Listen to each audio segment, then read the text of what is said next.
हरि ओम शांति शांति शांति। ओम नमो विज्ञान रूपाय परमानंद रूपिणे कृष्णाय गोपीनाथाय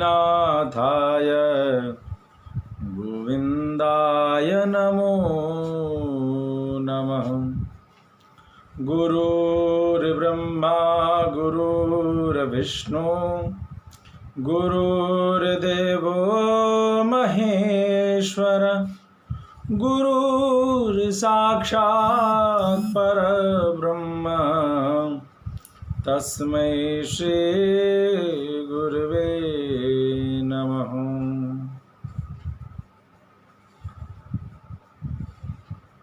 सज्जनों,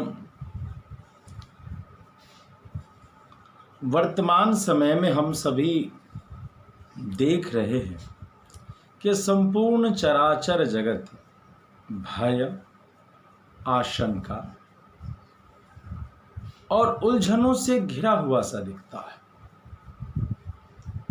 एक तरफ तो हम कहते हैं कि हम विकास के उत्तरोत्तर सीढ़ियों की प्राप्ति करते चले जा रहे, उत्तरोत्तर यह संपूर्ण विश्व विकास की ओर चलता चला जा रहा, लेकिन दूसरी तरफ विचार करने पर दिखता यह है कि भय, आशंका, अवसाद पर नियंत्रण प्राप्ति करना असंभव सा दिखता है।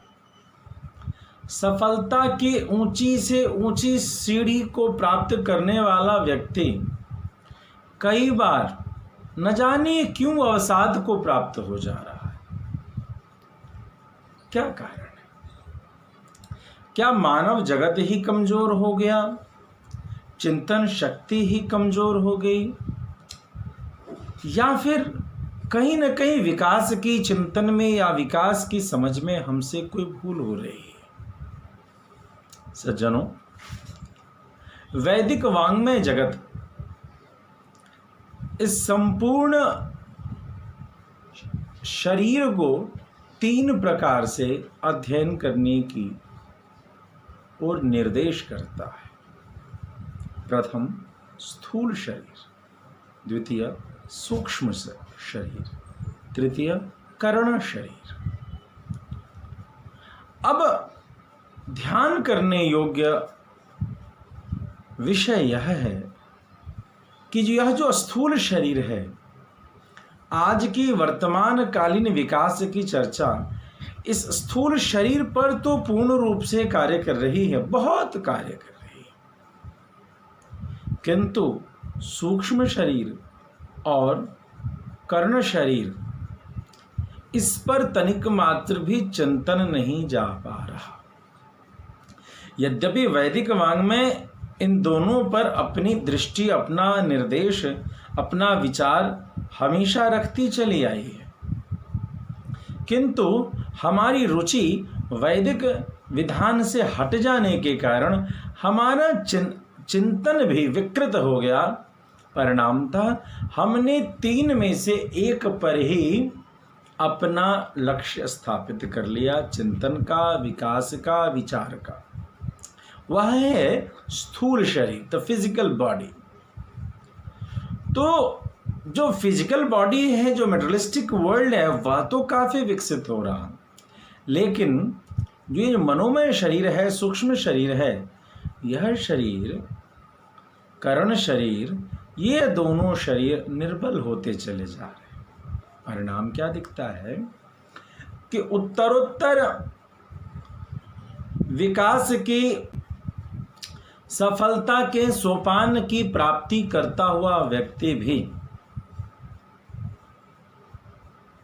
कई बार अवसाद के चक्र में पाया जाता है और उसे निकालना बहुत मुश्किल होता है। परिणामतः वह क्या करता है? वह अपने निकटवर्ती लोगों पर अपराध करता हुआ देखा जाता है, या फिर कई बार वह आत्महत्या भी कर लेता है। इसीलिए ऐसी परिदृश्य में वर्तमान समय में हमें स्थूल, सूक्ष्म और तीनों शरीरों पर अपनी दृष्टि, अपना विचार अवश्यमेव स्थापित करना चाहिए। इन्हीं सभी मंत्रणाओं को लेकर के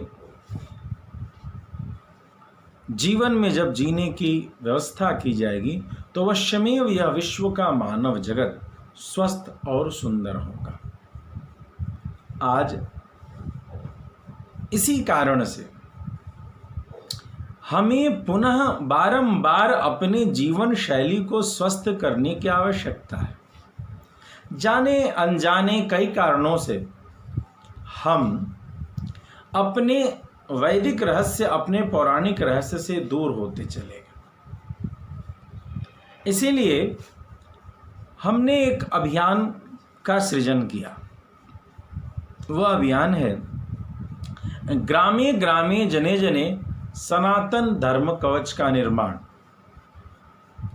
ग्रामे ग्रामे जने जने, हर गांव, हर मोहल्ले में एक ऐसे व्यक्तित्व का चयन हो, एक ऐसे व्यक्तित्व का निर्माण हो जो व्यक्ति अपने क्षेत्र में राम और कृष्ण, जो सनातन धर्म के दो आंखें हैं, इन दोनों के दिव्य जीवन चरित्र को शुद्ध रूप से अध्ययन करे, समझे और आवश्यकता पड़ने पर अपने क्षेत्र में किसी भी उठ रहे शंका को निर्मूलन करने के लिए प्रयास कर सके।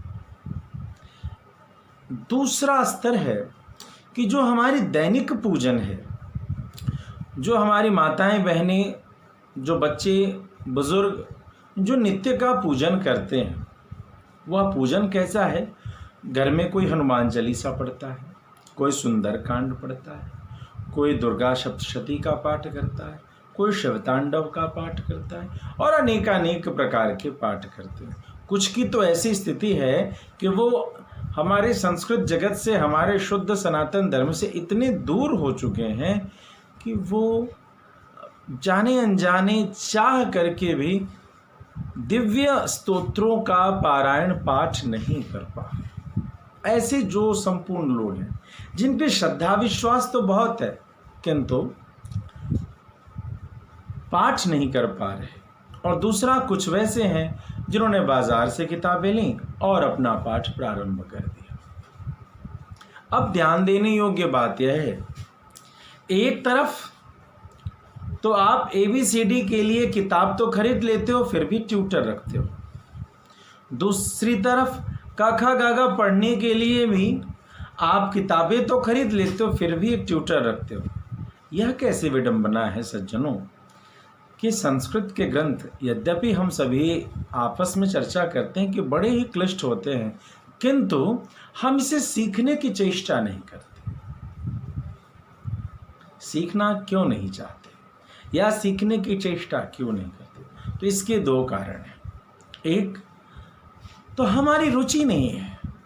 हमने सोचा कि किताबें खरीद ली तो फिर हमें किसी से सीखने की क्या आवश्यकता है। और दूसरा जो सबसे बड़ा कारण है कि यदि हम सीखना भी चाहते हैं तो उसकी अनुपलब्धता है। इन समस्त विषयों पर विचार करके हमने ऑनलाइन रूप से आप सबों के लिए प्रशिक्षण की समुचित व्यवस्था की है। आप अपने घर पर ही बैठ करके नियमित समय पर हमसे जुड़ करके अपने संस्कृत के स्तोत्र और पूजा पाठ को पवित्र कर सकते हैं, शुद्ध कर सकते हैं। यह बात ध्यान देने योग्य है कि यदि आप यह सोच रहे हैं कि आपने पुस्तक लिया, आपको तो अनुभव है ही, इतने वर्षों से पढ़ रहे हैं, अवश्य में वह शुद्ध ही होगा, लेकिन सज्जनों ऐसा नहीं है। ऐसा नहीं है। कई वर्षों से जो आप उपासना कर रहे हैं, ध्यान देंगे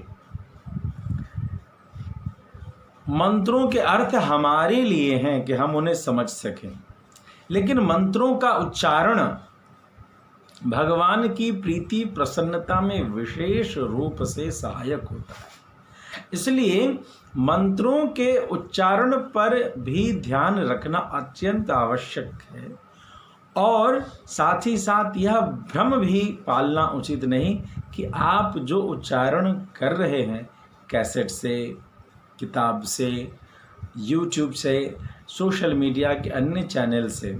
यद्यपि हम भी प्रोवाइड करते हैं कुछ स्तोत्रों का पारायण पाठ, लेकिन फिर भी अपने लोगों से एक निवेदन करते हैं कि वह तो प्रवेशिका है, आप सीधे रूप से हमसे जुड़ें और अपने दैनंदिनी पूजन को शुद्ध करें।